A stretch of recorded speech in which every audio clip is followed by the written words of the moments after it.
Hi guys, ಇವತ್ತು ನಮ್ಮೂರಲ್ಲಿ kabaddi tournament ಇಟ್ಟಿದ್ದಾರೆ. 18 ವರ್ಷದ ಒಳಗಿರೋ ಹುಡುಗರು. ಮ್ಯಾಟ್ ಇಷ್ಟೊಂದು ಇರ್ತಾವಂತ ಗೊತ್ತಿರಲಿಲ್ಲ. ಮ್ಯಾಟ್ ಹಾಕ್ಬೇಕಂತ ಸ್ಟಾರ್ಟ್ ಮಾಡಿದ್ರಿ. ಇನ್ನೇನು ಡ್ಯೂಟಿಗೆ ಹೋಗೋದು ಟ್ಯಾಕ್ಸಿ ಬಂತು. ಆದಮೇಲೆ ಮ್ಯಾಟ್ ಹಾಕೋಕ್ಕೆ ಸ್ಟಾರ್ಟ್ ಮಾಡಿದ್ರಿ. ಒಂದೊಂದೇ ಮ್ಯಾಟ್ಗಳನ್ನ ಜೋಡಿಸ್ತಾ ಬಂದ್ರಿ. ಮ್ಯಾಟ್ ಹಾಕೋರ ಜೊತೆ ನಮ್ಮ ಹುಡುಗರು ಸಾಥ್ ಕೊಟ್ಟರು. ಇವರೆಲ್ಲ ನಮ್ಮ ಹುಡುಗರು ಚಿಕ್ಕ ಮಕ್ಕಳು ಆಡ್ತಾರಂತ ಒಂದೊಂದೇ ಪಾರ್ಸಲ್ ಮಾಡ್ತಾ, ಮ್ಯಾಟ್ಗಳನ್ನು ಜೋಡಿಸ್ತಾ, ಅವ್ರಿಗೂ ಸಹಾಯ ಮಾಡ್ತಾ ಒಂದೊಂದೇ ಜೋಡಿಸಿದ್ರು.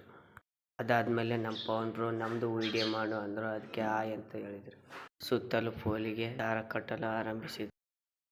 ಆವಾಗ ನಮ್ಮ ಗೋವರ್ಧನ ನಿಂತ್ಕೊಂಡು ನೋಡ್ತಿರೋಣ, ಬರ್ರಿ ಅಣ್ಣ ಹೋಗಿ ದಾರ ಕಟ್ಟೋಣ ಬರ್ರಿ. ಆಗ ನಾನು ಹೋಗಿ ಒಂದೊಂದೇ ದಾರವನ್ನು ತಗೊಂಡು ಗುಂಟಾಕ್ತಾ ಹುಡುಗರಿಗೆ ಸಹಾಯ ಮಾಡ್ತಾ ನಂದು ಒಂದು ಇರಲಿ ಅಂತ ವಿಡಿಯೋ ಮಾಡಿದೆ. ಮ್ಯಾಟ್ ಮೇಲೆ ಎಲ್ಲ ಟೇಪ್ಗಳನ್ನ ಹಾಕಿ ರೆಡಿ ಮಾಡ್ತಿದ್ರು. ರೆಡಿ ಮಾಡಿದ ನಂತರ ಮ್ಯಾಚ್ ಸ್ಟಾರ್ಟ್ ಆಗೋದನ್ನೇ ಕಾಯ್ತಿದ್ವಿ ನಾವೆಲ್ಲರೂ. ನಮ್ಮೂರಲ್ಲಿ ಈ ಥರ ಟೂರ್ನಮೆಂಟ್ ಇದೆ ಮೊದಲೇ ಸಾರಿ ನೋಡ್ತಿರೋದು. ಅದಕ್ಕೆ ತುಂಬ ಖುಷಿ ಆಯಿತು. ಪ್ರೇಕ್ಷಕರೆಲ್ಲ ಹೊರಗಡೆ ನಿಂತ್ಕೊಂಡು ಮೆಳಗೆ ಮೇಲೆ ಸುತ್ತಮುತ್ತ ಫುಲ್ ಜನ. ಮ್ಯಾಟ್ ರೆಡಿ ಆಯಿತು, ಇನ್ನು ಪ್ಲೇಯರ್ಸ್ ಬಂದಿಲ್ಲ ಅಂತ ಕಾಯ್ತಾಯಿದ್ರು. ಮನೆ ಮೇಲೆ ಬಸ್ ಸ್ಟ್ಯಾಂಡ್ ಮೇಲೆ ಕೂತ್ಕೊಂಡು ಎಲ್ಲರೂ ನೋಡ್ತಾ ಇದ್ರು. ಬೀಳ್ಬೇಡ್ರಪ್ಪ ಹುಷಾರಾಗಿರಿ ಅಂತ ಹೇಳಿದ್ರು. ಆವಾಗಲೇ ಎಂಟ್ರಿ ಕೊಟ್ಟಿದ್ದು ಛತ್ರಪತಿ ಶಿವಾಜಿ ಟೀಮ್. ಪ್ಲೇಯರ್ಸ್ನ ಒಳಗೆ ಬರಮಾಡಿಕೊಳ್ಳಲು ಅಭಿಮಾನಿಗಳು ತುಂಬ ಗಲಾಟೆ ಮಾಡ್ತಾಯಿದ್ರು. ಆಮೇಲೆ MG ಬಾಯ್ಸ್ ಸೈಲೆಂಟಾಗಿ ಎಂಟ್ರಿ ಕೊಟ್ಟರು.